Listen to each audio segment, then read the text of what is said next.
Hi everyone, welcome back to the channel. Today we're going to do a little bit of Cosmere musing. Let's kind of just speculate and think about some stuff. So, I was starting my reread of the Stormlight Archive in anticipation of Stormlight 5 coming out in December, of course. And I was listening to the graphic audiobook of The Way of Kings. And this didn't occur to me until like a couple days ago, but I was thinking about the beginning. Actually, no, I was having a friend of mine listen to the prologue to see if she wanted to listen to the rest of the book because she actually wants to get into the Cosmere. So I might feature her on the channel where we can get a complete normie's perspective on it, which will be a lot of fun. But ultimately, she's starting with Mistborn, so we'll be talking about Mistborn. But in any case, while listening to that prologue, it made me think. The Kalak describes the different blood that he sees on the battlefield. He describes red blood, which is human. He describes orange blood, which is singer slash listener slash void bringer. But he also describes violet blood. So violet blood, we know, is basically the common blood color of the native creatures of Roshar, like axe hounds and chulls and friggin' sky eels and all that kind of stuff. We also know that probably the most famous creature on Roshar has violet blood as well, and that is the Chasm Fiends. So at first I didn't think too much about it. Like, okay, yeah, maybe chasm fiends or whatever. Like I didn't think, like there's creatures around. Maybe in the battle at that point they didn't have too many soul casters or something, and like they were using trolls to like move caravans or something, and the trolls got all chopped up and killed and stuff. So that maybe that's why their blood was around, or maybe there were sky eels around or something like that, or maybe even like the ancestors of the Larkin, which were also great shells, like maybe they were around because we know that the Larkin are fairly intelligent, at least Cheery Cheery is. But then it made me think. I was thinking about Rhythm of War, and what we learn in Rhythm of War is that some of the Chasm Fiends, if not all of the Chasm Fiends, are intelligent. And some of the listeners knew this, but not many of the listeners knew this. So maybe during the time of that final desolation, what if there were other intelligent chasm fiends that allied themselves with the singers of that time? So what if there was chasm fiends alongside Thunderclass and Fused and other listeners that were fighting against the humans during that final desolation? And and now like the chasm fiends are friends again with the listeners when they found them at the end of Rhythm of War and stuff. So it makes me wonder, are the chasm fiends going to literally fight on the side of the singers?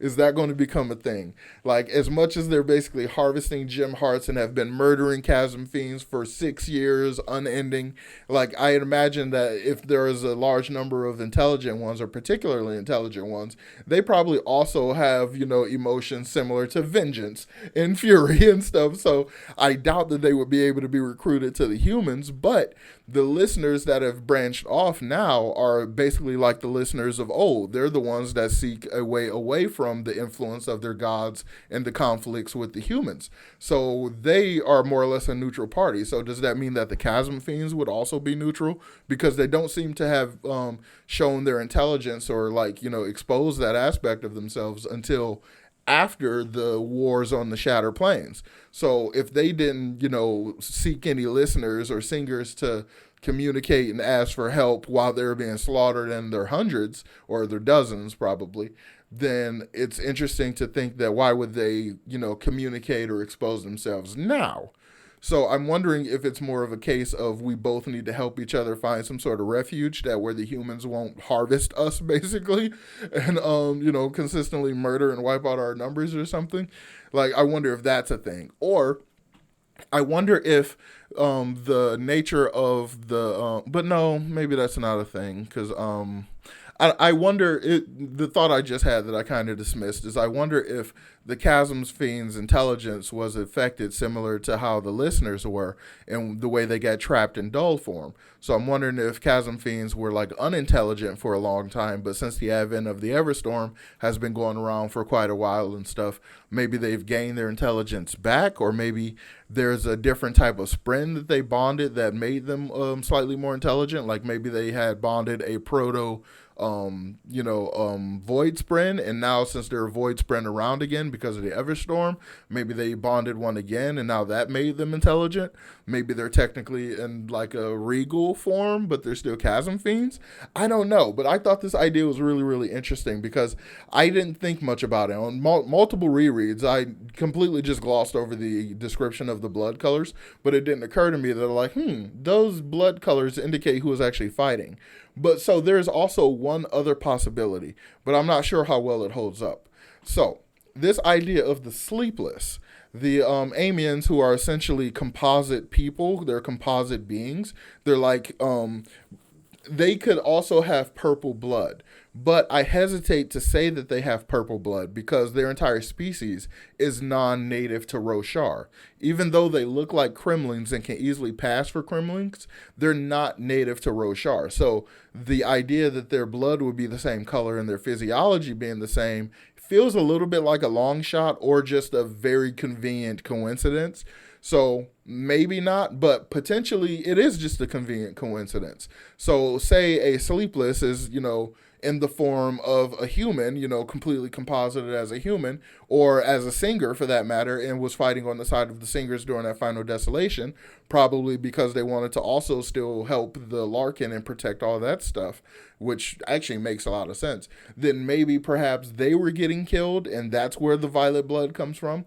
But to me, that idea doesn't hold much water very well because they're composite beings. If you were to slash a sword at a Sleepless, they could just crumble that part of their body and move the separate creatures away, And like if you chop their head off, it would just be separate Kremling creatures that, separate the head, and they could just combine back together and put it on. So given the way their bodies are constructed, to me, it seems like it would be not very likely for them to have shed much blood, for them to be a battlefield's worth of blood enough for Kalak to comment on it like that. So I think that's less likely, which drives me back to the idea that there were intelligent Chasm Fiends helping them. So I'm really, really interested in that idea because I think before long, the entirety of Roshar itself is going to come up and have an issue with all this, because we kind of understand that the planet itself is not sentient, but is almost Spren level sentient kind of thing, because the proliferation of Spren on the planet kind of makes the planet itself feel fairly alive. But the way in which the Dawn Singers were able to mold stone and stuff, but they didn't have a Niel bond, but they may have been slightly bonded to Spren or something. But it kind of proves that even though we have our distinct magic systems, there are other ways in which magic and just investiture use itself plays out on this planet. There seems to be just numerous ways in which investiture can play out that we haven't scratched the surface on, and I am so fascinated with it. Stormlight is without a doubt my absolute favorite piece of world building because Brandon somehow manages to keep giving us more.